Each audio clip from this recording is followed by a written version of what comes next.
You're listening to Skeptoid. I'm Brian Dunning from Skeptoid.com. HAARP Myths. Hold on tight because the U.S. government is using HAARP, HAARP, the High-Frequency Active Auroral Research Program in Alaska. Some charge that this secret government project can modify the weather, creating hurricanes and typhoons, that it can create earthquakes and superheat the atmosphere, or even that it can destroy aircraft anywhere in the world and control the minds of its victims. What do we say on Skeptoid when we hear stories that sound far-fetched or implausible? Be skeptical. Let's talk about the claims made about HAARP, but first let's talk about what it actually is and what exactly it's really capable of. First of all, there's nothing remotely secret or even classified about HAARP. No security clearance is needed to visit and tour the site, and HAARP usually holds an open house every summer during which anyone can see everything there. During the rest of the year, research is conducted. The universities that have participated in HAARP research include the University of Alaska, Stanford, Penn State, Boston College, Dartmouth, Cornell, University of Maryland, University of Massachusetts, MIT, Polytechnic University, UCLA, Clemson, and the University of Tulsa. There are several other similar research stations around the world, namely the Sura facility in Russia, ISCAT in Norway, the Arecibo Observatory in Puerto Rico, and the High Pass Observatory near Fairbanks, operated by UCLA. If you look at HAARP on Google Earth, you can see there's not much there, and the current view shows only 4 cars in the small parking lot. HAARP consists of an observatory and an adjacent 28-acre field with 180 HF high-frequency antennas, each 72 feet tall, with a maximum transmission power of 3,600 kilowatts, about 75 times the power of a commercial radio station, but only a tiny fraction of the strength of the natural solar radiation striking the same part of the ionosphere at which HAARP is aimed.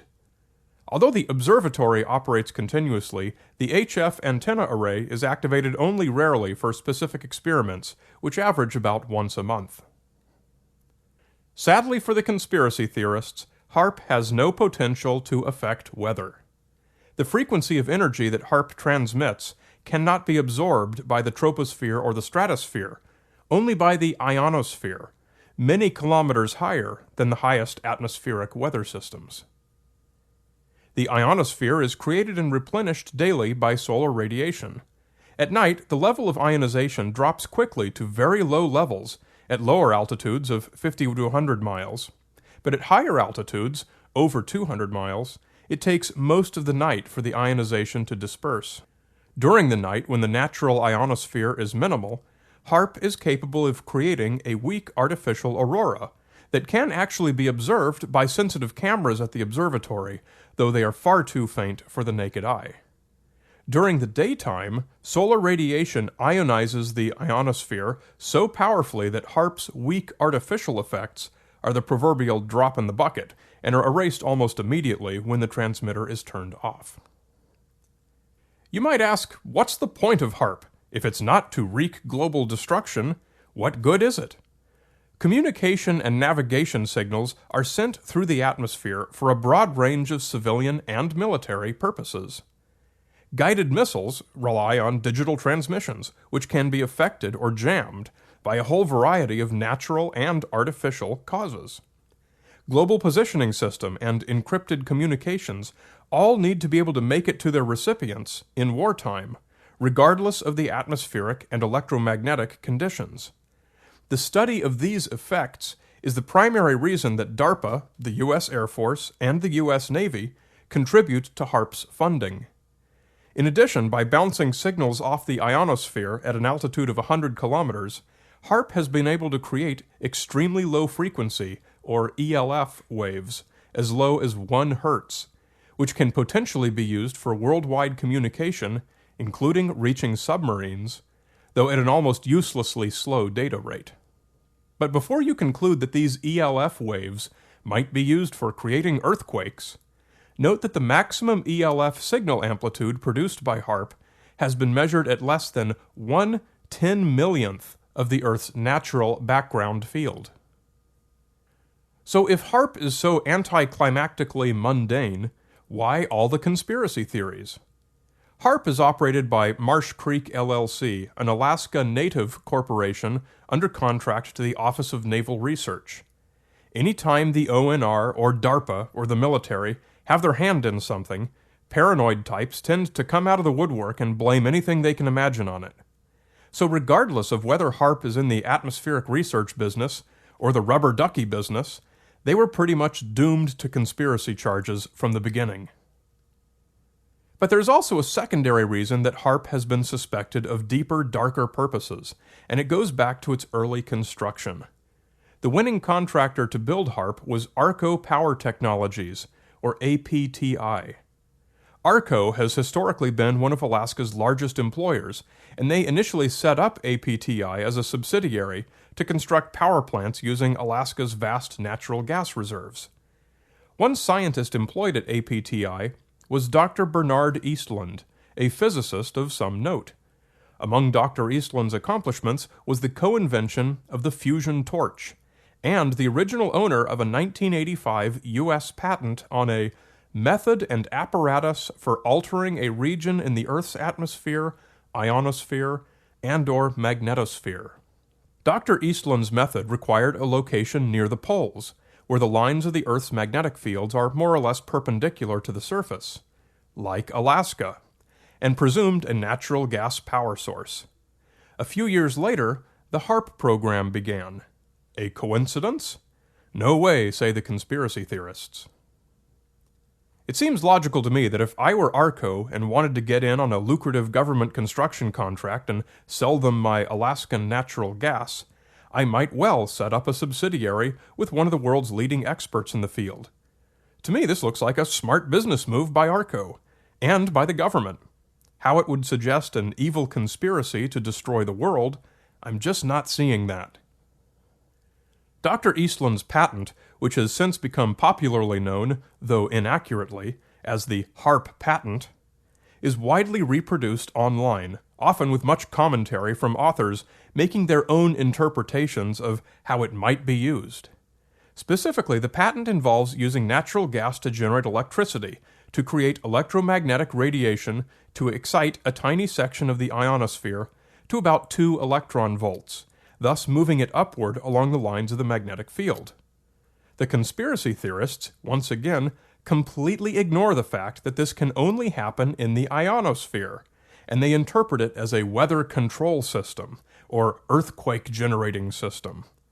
Such extrapolations are without any plausible foundation. A further disconnect in this conspiracy claim is that Dr. Eastland's patent was for a speculative and unproven device approximately 1 million times as powerful as HAARP.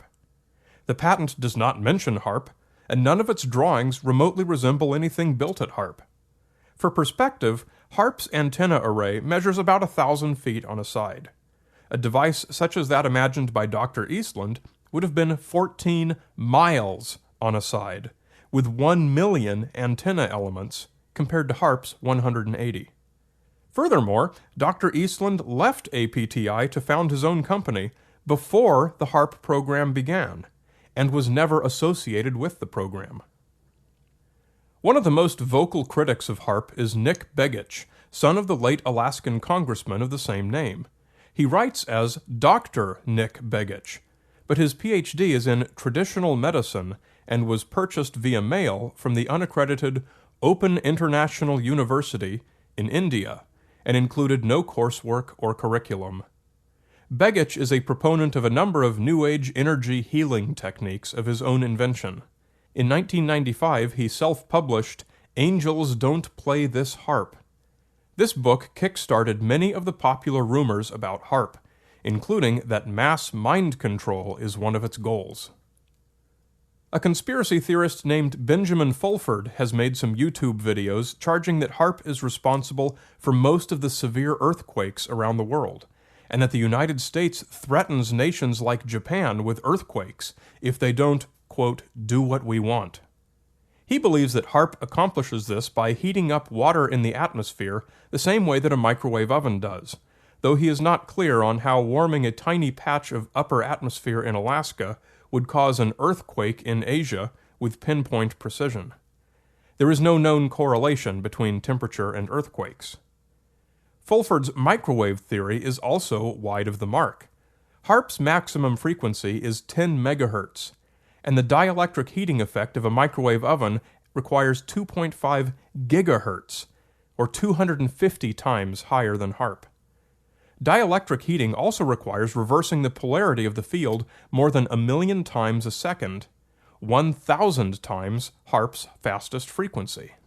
A note to conspiracy theorists: at least pretend to know what you're talking about. Fulford bolsters his claim with some beautiful video of dramatically illuminated clouds, which he calls earthquake lights, and believes constitutes evidence that HAARP caused the 2008 Sichuan earthquake in China. In fact, these are simply clouds illuminated by the sun after it has dipped below the horizon, and are quite common. One of the more colorful HAARP conspiracy theorists is a woman on YouTube who goes by the name D. Boots the Diva, lately more commonly known as the Crazy Sprinkler Lady.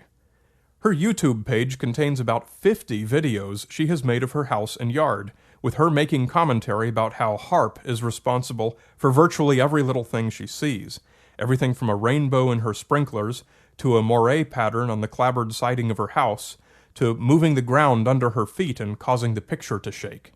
She manages to see HAARP's alleged effects wherever and whenever she looks, despite the fact that HAARP is rarely actually transmitting. But I would go blue in the face long before I could describe even a fraction of all the bizarre fears about HAARP trumpeted on the internet.